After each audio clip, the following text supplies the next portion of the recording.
ఆయనేమో ముఖ్యమంత్రి రేవంత్ రెడ్డి గారేమో ఎరువుల కోసము, నీళ్ళ పంచాయతీ ఉన్నది, నిధుల కోసము, పరిపాలన పైన కొన్ని అంశాల మీద అక్కడ ప్రధానమంత్రిని, మంత్రులను కలవడానికి సీఎం రేవంత్ రెడ్డి గారు అక్కడికి పోతున్నాడు. మీరెందుకు పోయారు? మీ కుటుంబం ఎందుకు పోయింది ఢిల్లీకి? లిక్కర్ దందా చేయడానికి పోయారు. మీరు ఢిల్లీ పోయారు, లిక్కర్ దందా మొదలు పెట్టిరు, విస్కీ బ్రాండ్ బీర్ల దందా స్టార్ట్ చేసిరాడా. మీ కవిత దొరికింది, లోపల పడ్డది. కేటీఆర్ ఎందుకు పోయిండా అంటే కవిత జైల్లో పడ్డదని పోయిండు. హరీష్ రావు ఎందుకు పోయిండా అంటే ఢిల్లీ అంటే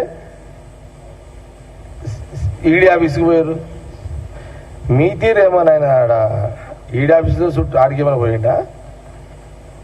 మీరు ప్రధానమంత్రిని, మంత్రుల కంటే ఎక్కువ మీరు ఈడీ ఆఫీస్ చుట్టూ తిరిగితే సరిపోయింది మీ పుణ్యకాలం అంతా. నైతికంగా మీకు హక్కు ఎక్కడా అని కాంగ్రెస్ పార్టీ కేటీఆర్ గారిని ప్రశ్నిస్తున్నారు.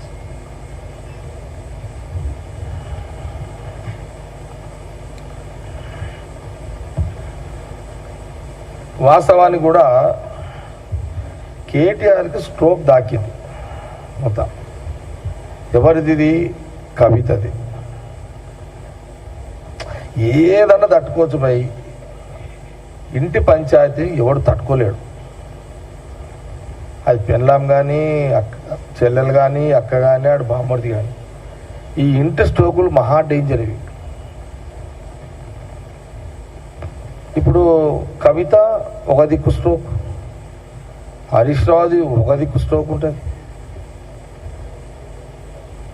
అందుకే పాపం సీఎం రేవంత్ రెడ్డి గారు పాపం అనాల్సి వస్తుంది. ఎందుకంటే ఇంత కష్టపడుతున్నాడు.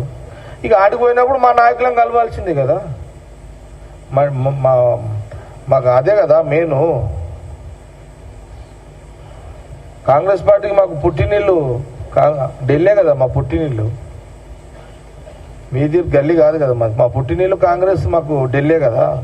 పోయినప్పుడు రాహుల్ గాంధీ గారిను, ఖార్గే గారిని, కేసీ వేణుగోపాల్ గారిని అక్కడ కలిసి వస్తాడు.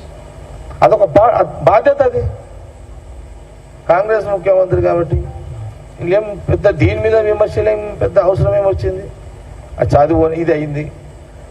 మీ స్ట్రోక్ పంచాయతీలు మా నెత్తికి ఎందుకు రుద్దుతున్నారు నైనా మీరు? మీ ఇంటి పంచాయతీల్లో నువ్వు డిస్టర్బ్ అయ్యి తెలంగాణ ప్రజలకు రాజకీయంగా కాంగ్రెస్ పార్టీ మీద రుద్దడం ఏంటి ఇదంతా అని కాంగ్రెస్ పార్టీ మీడియా ద్వారా స్పష్టంగా తెలియజేస్తుంది.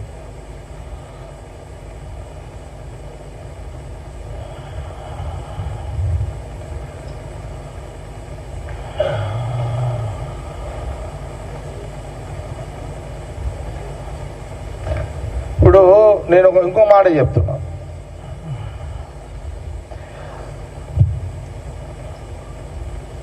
కేసీఆర్ గారు నాయకుడు,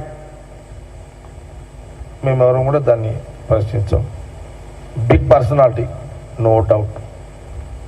గుడ్ పర్సనాలిటీ, నో డౌట్. ఒడుకుదొడుకులతోటే నాయకుడు ఎదిగిండు, నో డౌట్. కేటీఆర్ ఏ ఒడుకుదొడుకులతో వచ్చిండు నాయకుడుగా? ఒక కౌన్సిలర్ అయినా, ఓ చైర్మన్ అయినా, ఓ జడ్పీటీసీ అయినా, నువ్వు నాయన కోటలో డక్కమంటే డైరెక్ట్ ఎమ్మెల్యేకి వచ్చేస్తావు. నువ్వు నీకేం తెలుస్తుంది? డక్క ముక్కలు ఏం తెలుస్తాయి కింద నీకు? డక్క ముక్కలు నీకు ఎవరు తెలుస్తాయి? నా అసుంటోనికి, రేవంత్ రెడ్డి అసుంటోనికి తెలుస్తాయి. ఇప్పుడు సీఎం రేవంత్ రెడ్డి కావచ్చు, ఒకప్పుడు ఏందైనా ఒక జడ్పీటీసీగా నుంచి స్టార్ట్ అయ్యింది. ఆయన గ్రౌండ్ లెవెల్ ఏముంటే ఒడుకుదొడుకులు అనేది మా గ్రౌండ్ కింది నుంచి వచ్చినోడికి తెలుస్తాయి. కానీ మీ నాయన కుర్చీ మీద కూర్చునే టైంకి నువ్వు అమెరికా నుంచి దిగితే డైరెక్ట్గా ఎమ్మెల్యేకు పోటీ చేస్తేవి. ఇట్లా ఇప్పుడు మాకున్న అనుభవాలు సీఎం రేవంత్ రెడ్డి గారితో పాటు నాకే కానీ మా నాయకులు ఇంకా చాలామంది, ఇప్పుడు మా మినిస్టర్స్ ఉత్తమ్ రెడ్డి గారు కానీ, లేకపోతే కోమటిరెడ్డి వెంకరెడ్డి గారు, అటు మా దామోదర్ గారు, గీతారెడ్డి గారు, వాళ్ళు వీళ్ళు, పొన్న ప్రభాకర్ గారు అని ఇట్లా మా మినిస్టర్స్ చాలా మంది నాయకులు ఉన్నారు కదమ్మా. నేనేమంటున్నా అంటే నువ్వు డైరెక్ట్గా వచ్చినావు, ప్రజల నాడి తెలియదు, ప్రజా సమస్యలు తెలియదు, మీ ప్రజలకు ఏం చేయాలో ఆలోచన ఉండదు. కాబట్టి అనుభవంతో కూడుకున్న రాజకీయ జీవితంలో నుంచి వచ్చినటువంటి నాయకులమే కాంగ్రెస్ పార్టీ నాయకులం. అందులో ఇప్పుడు ముఖ్యమంత్రిగా రేవంత్ రెడ్డి గారు, ఇప్పుడు మా పిసిసి ప్రెసిడెంట్ మహేష్ గౌడ్ ఉన్నాడు. ఎన్ఐసి యూత్ కాంగ్రెస్ ఒక సామాన్య కార్యకర్త మొదలుకొని